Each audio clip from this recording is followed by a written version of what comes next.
सब बाबा ही हो जाएंगे तो सृष्टि का सृजन कैसे होगा?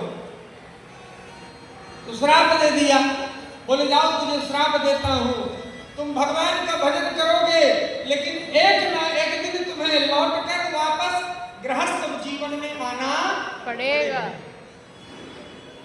100 वर्ष बीत गए, तपस्या हुई और तपस्या के बाद मन में विचार आ गया कि मेरा भी जीवन बसना चाहिए, मेरा भी विवाह होना चाहिए। फिर से तपस्या कर ली और तपस्या की तो भगवान नारायण प्रकट हुए। भगवान ने कहा परम गुरु ही मांगो क्या चाहिए? हाथ जोड़कर बोले सरकार अब आपसे मांगने में बड़ा संकोच लगता है। कोई तपस्या करे और बोले सरकार हे भगवान, जब भगवान प्रकट हो तो बोले कि भगवान हमारा विवाह हो जाए, तो कर्दम जी को संकोच लगता है। अब क्या मांगू भगवान से? क्या कहूं भगवान मेरी शादी हो जाए, विवाह हो जाए? तो हाथ जोड़कर भगवान से कहा प्रभु आपका दर्शन कर दिया, अब मन में कोई इच्छा नहीं। भगवान ने कहा नहीं, जो मन में चल रहा था, जिसके लिए तुमने तपस्या की वो मांगना पड़ेगा, मांगो। तो भगवान ने हास परिहास करते हुए भगवान ने कहा चिंता मत करो, तुम्हारा मनोरथ जरूर पूर्ण होगा, लेकिन तुम मना मत करना। बोले बिल्कुल मना नहीं करूंगा। बोले मना इसलिए मत करना क्योंकि मेरे जाने के बाद तुम्हारे मन में कुछ आ जाए तो मना कर दो तो तुम मना मत करना। क्यों? बोले कल स्वयंभू मनु आएंगी और स्वयंभू मनु अपनी धर्मपत्नी शत्रुपा को लेकर के आएंगे। उनकी बड़ी पुत्री का नाम है देवहूति। क्या नाम है? देवहूति।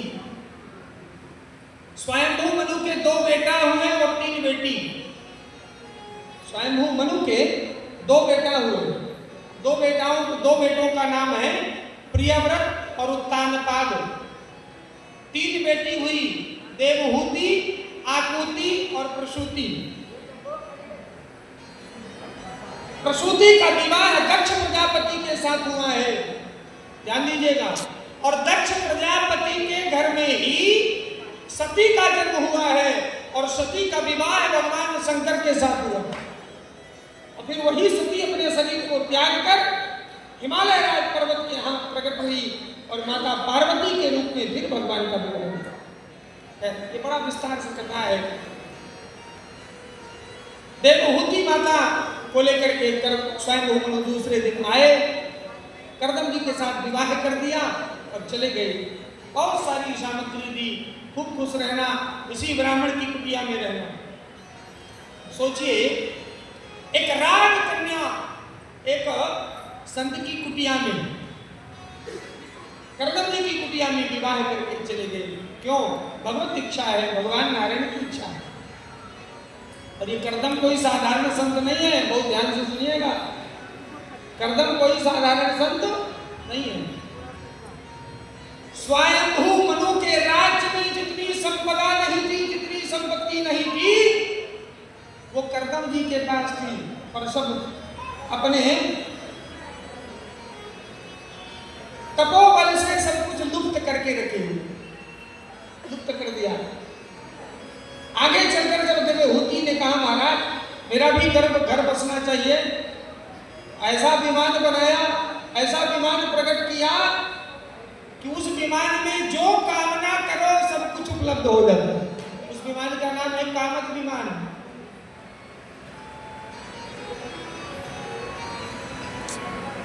बहुत ध्यान से सुनिए, कामत विमान। अब वो कामत विमान ऐसा विमान है, संसार में 2 विमान बड़े प्रसिद्ध हैं और 2 विमानों के विषय में आपने भी सुना होगा। और आज तक ये 2 विमान जो है ये क्रैश नहीं हुए, पर आजकल के विमान रोज क्रैश होते हैं। और ये 2 विमान है, एक कर्दम जी के पास है कामत विमान और एक रावण के पास है पुष्पक विमान। पर वो रावण का नहीं था, वो कुबेर का था। रावण के पास तो कोई विमान ही नहीं था। और रावण के एक भाई है कुबेर, काका पीती के भाई, काका पीती के भाई लगते हैं। कुबेर के पास एक विमान है कामत विमान। एक बार कुबेर से विमान मंगाया, कुबेर ने मना कर दिया। रावण ने सोचा अच्छा मुझे मना कर रहे हो, कल से तुम्हारे पास विमान ही न रहेगा। अरे जब मेरे पास नहीं है तो तुम भी विमान में बैठने के लायक नहीं हो। एक बार कुबेर पर धावा, पुष्पक यान जीत लाया। कुबेर के पास पहुंचा और जीत कर पुष्पक विमान लेकर, ऐसा था रावण।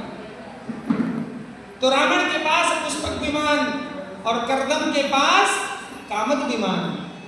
कामद विमान का मतलब है विमान में चढ़कर आप जो कामना करें तुरंत उपलब्ध हो जाता है, कामनाओं को पूर्ण कर देने वाला। ऐसा विमान आज तक बना नहीं, ना भी बनेगा।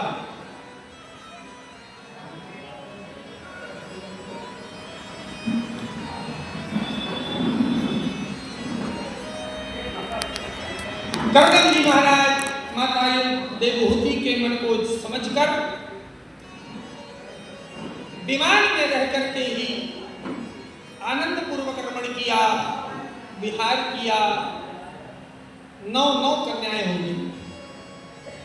फिर कर्दम के मन में विचार आया कि देखो मैं कहां संसार के चक्कर में आगे पड़ गया। अच्छा भला था कि जंगल में भगवान का भजन कर रहा था, कुटिया में बैठकर भगवत चिंतन हो रहा था और संसार के चक्कर में फंस गया। 9 कन्या हो गई।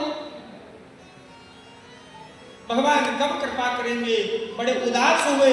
तब आकाशवाणी हुई कि भगवान ने कहा चिंता मत करो, 9 कन्या हुई, 10वें रूप में मैं तुम्हारे घर प्रकट होने वाला हूं।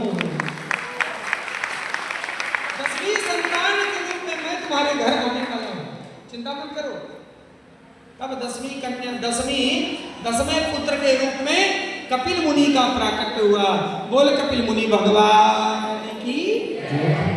कपिल मुनि प्रकट हुए और जैसे ही कपिल मुनि आए, प्रकट हुए, तो कर्दम जी ने परिक्रमा की और परिक्रमा करके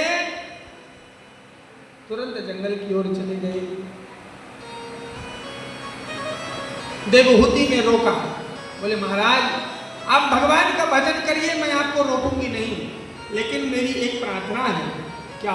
बोले पहली बात तो आप एक पिता हैं और आप भजन करिए, मैं आपकी पत्नी हूं, मैं आपके भजन में बाधक नहीं बनूंगी, लेकिन आप पिता हैं, पिता के धर्म का निर्वहन करिए, फिर भजन करिए। और पिता का धर्म है कि अगर घर में बेटी बैठी है विवाह के योग्य तो भजन बाद में करे, बेटी के लिए घर और वर पहले ढूंढे। ये पिता का धर्म। आप खूब भजन करें, प्रभु मैं आपकी अर्धांगिनी हूँ, आपकी धर्मपत्नी हूँ, मैं आपके भजन में बाधक नहीं बनूंगी, लेकिन प्रभु आपके घर में 9 बेटियां बैठी हैं, मैं कहाँ उनका घर वर ढूंढूंगी। आप कृपा करके उनका घर वर ढूंढ दो और फिर खूब भजन करो, मुझे कोई दिक्कत नहीं। कर्दम जी ने भगवान ब्रह्मा को याद किया। ब्रह्मा 9 ऋषि लेकर के आए। ब्रह्मा जी को याद किया तो ब्रह्मा आए और साथ में 9 ऋषि भी लाए और कर्दम जी को इशारा किया कि जल्दी हाथ पीले